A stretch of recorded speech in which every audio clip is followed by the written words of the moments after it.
मित्रांनो, तुम्हाला माहित आहे का की आपल्या भारतामध्ये 8 वेगवेगळ्या प्रकारच्या नंबर प्लेट वापरल्या जातात, पण त्यामागचा अर्थ काय असतो?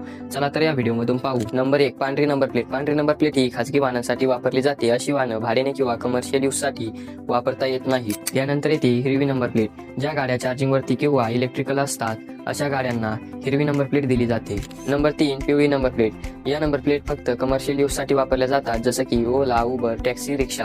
नंबर 4, काळी नंबर प्लेट. आलिशान हॉटेल्समध्ये वापरल्या जाणाऱ्या गाड्यांना काळी नंबर प्लेट दिली जाते. नंबर 5, निळी नंबर प्लेट. परदेशी राजनैतिकांच्या गाड्यांना निळी नंबर प्लेट दिली जाते. नंबर 6, लाल नंबर प्लेट.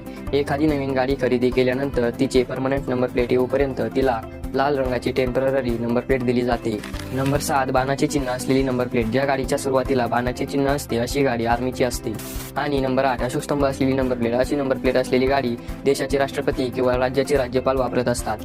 तर हा महत्त्वाचा व्हिडिओ सर्वांसोबत शेअर करा आणि अशाच कॉन्टेंटसाठी आपल्या पेजला नक्कीच फॉलो करा.